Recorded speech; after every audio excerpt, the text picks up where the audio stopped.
Nicolas, le FC7 s'incline lourdement et deuxième défaite consécutive. Comme j'en parlais avec le coach de Blois précédemment, la défaite est quand même très lourde et le score est mérité quand même. Non, je ne dirais pas que le score est mérité parce que vu le contenu qu'on a proposé encore aujourd'hui, après, comment te dire, le score mérité, je ne sais pas si tu pars dans le fait qu'eux ont été hyper réalistes. Oui, mais je pense qu'avec le nombre d'occasions qu'on s'est créé encore aujourd'hui, je pense qu'on a fait en sorte, on a essayé de faire en sorte de faire le meilleur match possible et je pense qu'on l'a fait. Sauf que derrière, quand tu mets pas les occasions au fond, et ça a été le cas à Bordeaux avec un contenu similaire à celui de ce soir, eh bien, tu te fais punir. Mais voilà, aujourd'hui peut-être qu'on a eu une embellie à un moment donné, qu'aujourd'hui on paye certaines choses parce que je pense qu'aujourd'hui on est noir à la fin du match, quoi, parce que sur ce qu'on a proposé, moi je suis fier de ce qu'on a proposé. Maintenant, après, bien entendu, pour rigoler de dire que je suis fier quand t'as pas de 3, mais bon, je pense qu'aujourd'hui c'est cher payé, l'addition est très lourde, c'est la même qu'à Bordeaux où le contenu était de qualité aussi et le résultat n'est pas là. Aujourd'hui on traverse une période un peu compliquée. Dans un championnat c'est comme ça, il y a des périodes où tout te sourit, des périodes qui ne te sourient pas, et là aujourd'hui la période n'est pas propice pour le FC7. Bon, voilà, il faut pas se démobiliser, tu vois, regarde, c'est quand même des trucs incroyables, tu manques un penalty, derrière Vincent qui ne fait quasiment pas d'erreur. Il s'est bien rattrapé par la suite en faisant un arrêt monumental. Hein. Il fait un super arrêt derrière, mais tu prends le but sur l'erreur de Vincent, derrière tu dois mettre le but et finalement tu ne le mets pas alors qu'on est à 1 mètre des barres. Derrière tu prends le deuxième but. Non, aujourd'hui, voilà, l'addition est lourde comme tu as dit.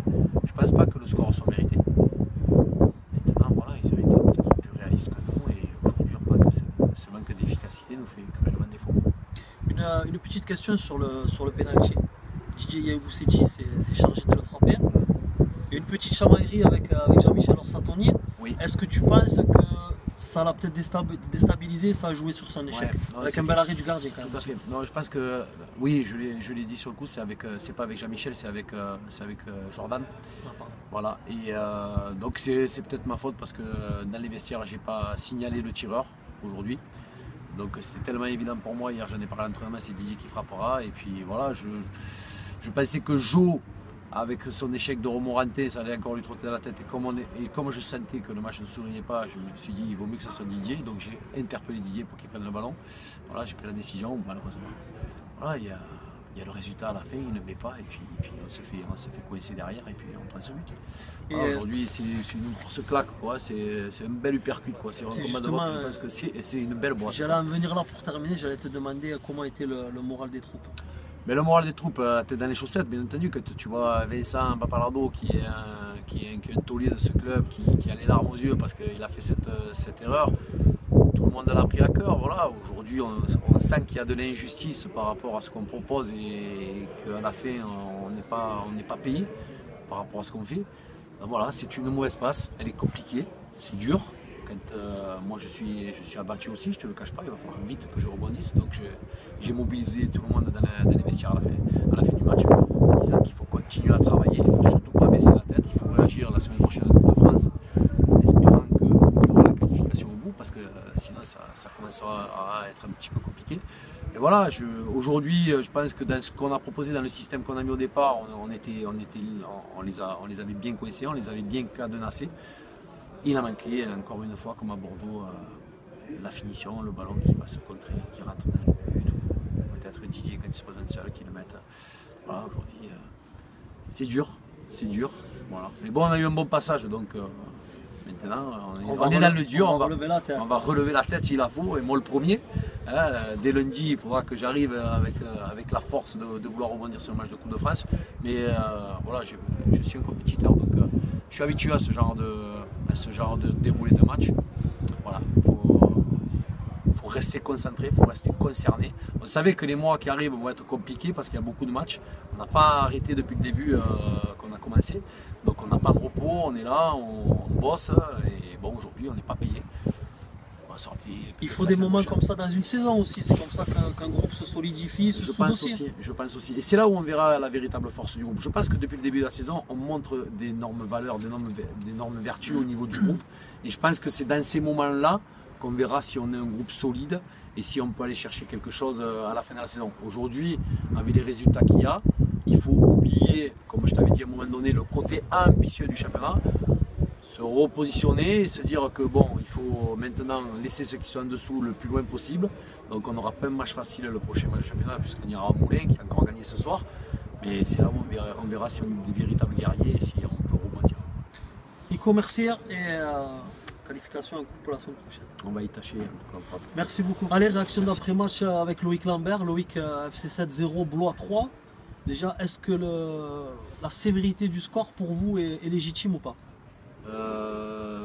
Si on regarde en toute objectivité le match et notamment le début du match, non, je vais vous répondre que la défaite est vraiment sévère. On a connu un début de match vraiment très compliqué, mais on le savait, bon, il y avait le vent un peu contre nous. On n'a pas réussi à desserrer l'étreinte. On sait qu'ils pratiquent un excellent pressing et puis surtout qu'ils possèdent des arguments dans le domaine offensif qui peuvent faire mal à n'importe quelle équipe. Ils l'ont prouvé depuis le début de saison. Donc on a su faire malgré tout le dos rond, même en concédant quelques grosses occasions. L'année dernière on a sorti quelques-unes. Et puis au fur et à mesure de la mi-temps, je trouve qu'on a réussi à desserrer un peu l'étreinte. On a piqué une ou deux fois dans le dos de la défense et on a été à deux doigts d'ouvrir la marque à notre tour. Et puis sur la deuxième mi-temps, je pense que le fait majeur c'est le penalty. Arrêté par mon gardien de belle manière. Après on a su profiter des largesses défensives parce que l'équipe de 7 s'est projetée vers l'avant en nombre.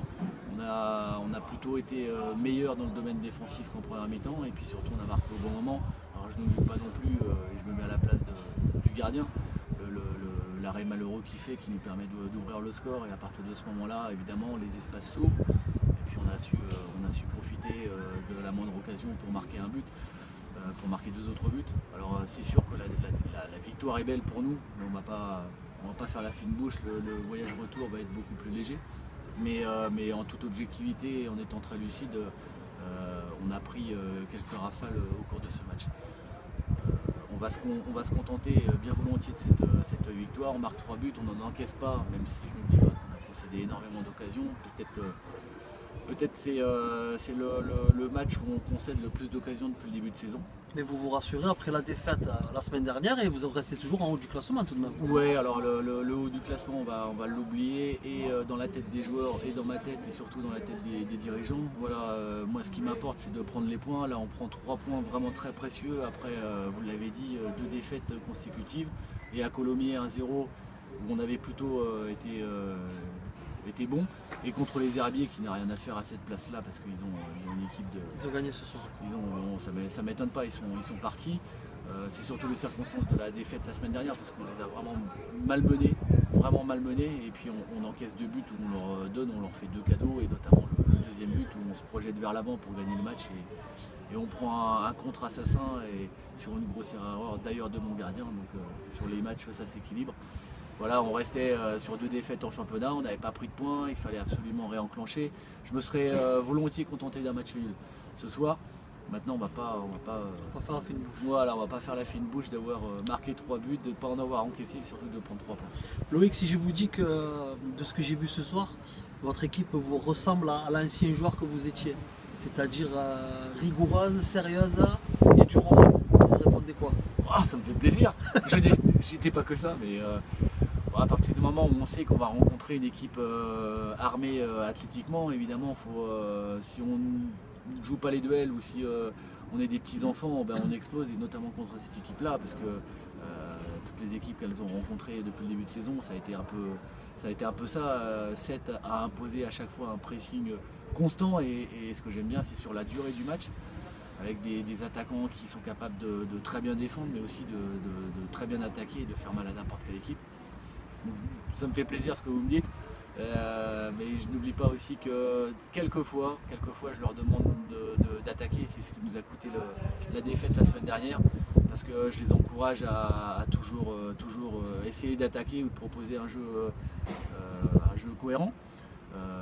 Mais la semaine dernière, voilà, en se projetant trop et en nombre, voilà, faut qu'on apprenne dans ce championnat-là. C'est un nouveau championnat, il y en a pour la plupart qui le découvrent. Il faut appréhender ce championnat-là avec beaucoup d'humilité.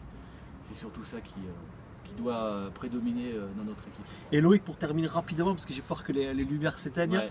de votre parcours professionnel, donc la Ligue 1 et la Ligue 2 avec Laval, la Ligue 1 avec Saint-Etienne, la Ligue 1 avec Rennes et Valence pour terminer en Ligue 2, Ouais. quel est le souvenir le plus marquant que vous avez de cette période-là? Ah, j'en ai beaucoup parce que mes années lavalloises, c'était les années de formation. J'ai commencé à jouer à 18 ans et demi en pro. Donc ça, c'est les premiers vrais souvenirs. C'est un peu l'âge de l'insouciance. Voilà, on fait les premiers matchs. Après, j'ai eu la chance de découvrir un grand club comme Saint-Etienne. Et là, on change de dimension. Mes années rennaises, c'était plutôt les années de confirmation. C'est là où j'ai fait mon 300e match à Rennes parce que ça voulait dire que j'avais une certaine régularité tout au long de ma carrière. Et c'est là où ma fille est née. Où j'ai eu plein d'amis, où je me suis senti aussi bien sur le terrain qu'en dehors. Et puis la dernière année à Valence, je dirais que ça ne m'a pas laissé que des bons souvenirs, mais malgré tout j'ai apprécié la vie valentinoise parce que c'est une très belle région et puis que j'ai eu la chance de connaître Bruno Metsu, qui est décédé malheureusement. Et malgré le fait que j'étais plutôt en fin de carrière, j'ai passé une belle année à Valence également. Très bien, mais je vous remercie pour votre gentillesse et bon retour à vous. Merci.